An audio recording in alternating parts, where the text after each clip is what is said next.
universities offer influencer degrees, using Tinder to find jobs, a man makes 6 figures doing absolutely nothing, and more.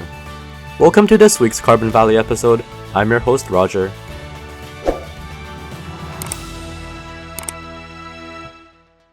Ever wanted to become an influencer? Now you can get a degree in social media influencing offered by a university in Ireland. The Bachelor of Arts in Content Creation and Social Media is opening for applications in November. It will be welcoming its first cohort of students in September of 2024. There will be courses such as business skills, video and audio editing, and creative digital media. There will even be a module on how to avoid being cancelled. Maybe as a social media influencer, you might get tired of appealing to your audience and would want someone to just be by your side. You could ask Shoji Morimoto, who rents himself out to simply be a companion if you're feeling lonely. Shoji is known as the Rento Do-Nothing Man. On his Twitter bio, with 250,000 followers, he says he can't do anything other than eating and drinking and answering very simple questions. Shoji said he charges around $70 to just be there and has had 4,000 bookings over the past 4 years. One client mentioned that he felt like he needed to entertain his friends, but he didn't need to be chatty around Shoji. Shoji's other gigs included riding a seesaw with one client at a local park and waving a goodbye at a train station to a lonely traveler. He says his job is to be wherever his clients want him to be and do nothing in particular. He was reprimanded at his publishing job in the past for doing nothing, but he reflected and was able to use that experience and find an opportunity where doing nothing can be useful in itself. It's a good thing Shoji doesn't rely on tips, because otherwise he might be down on his luck. Tips have fallen to all-time lows in the US. Tipping culture has always been an essential part of the service industry. Unlike in other parts of the world where tipping is viewed as an insult to the business because it's just underpaid staff, tipping here is a crucial component of a staff member's salary. In the restaurant industry, employers can get away with paying servers below minimum wage as the tip will make up for the difference. While Americans are used to giving out a bit extra after a good experience at a restaurant, do you really need to tip your Starbucks barista 15% for handing you your coffee? There are several key reasons for the decline in tipping, but the primary one is the growing trend of businesses embracing tipping. Nowadays, you might find yourself in situations where your mechanic requests a gratuity for an oil change, while convenience stores and even self-checkout stations prompt for tips. Some restaurants are shifting completely away from the tipping model and implementing a flat service charge. This is mainly due to a phenomenon called tipping fatigue, as consumers are tired of tipping everywhere amidst the rising cost of living due to inflation. Washington and California are at the lowest of the pack, considering the already sky-high prices in those states. With the cost of living rising, it could be hard to keep up with payments, like on your car.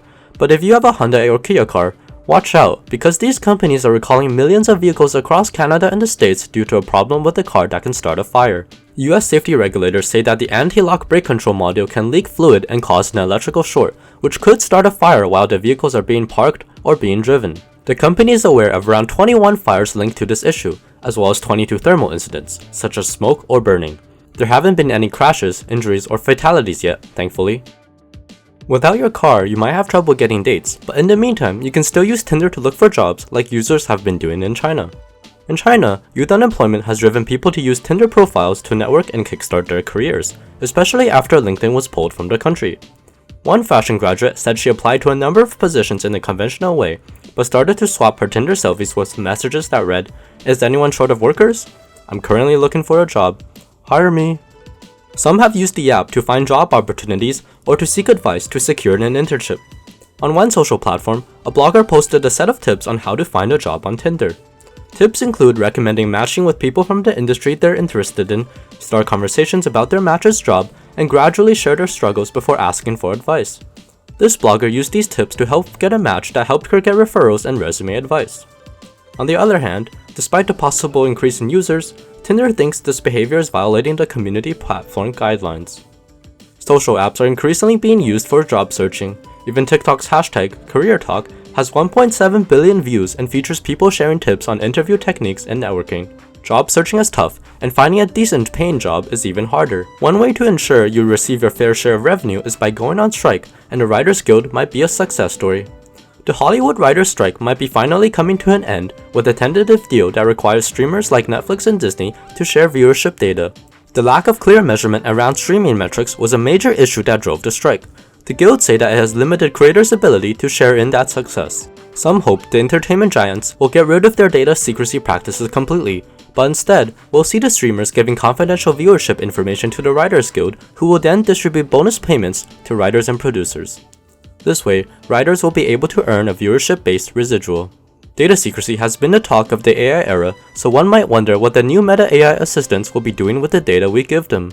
Meta is introducing AI assistants that you can interact with like a person on its WhatsApp, Instagram, and Messenger platforms. If you're in a group chat and planning where to go for the weekend, the assistant can pop up and suggest a few options. If this sounds like ChatGPT, you're right, and this will be Meta's response to compete with them. They also seem to be competing with character AI, as Meta will also be releasing AI assistants that embody people like Mr. Beast, Kendall Jenner, and Snoop Dogg. They've also announced their AI studio, which sounds more exciting. It plans to allow users and businesses to create their own AIs and extend their virtual presence. Alright, that's all for this week's stories. Thanks for watching. Until next time.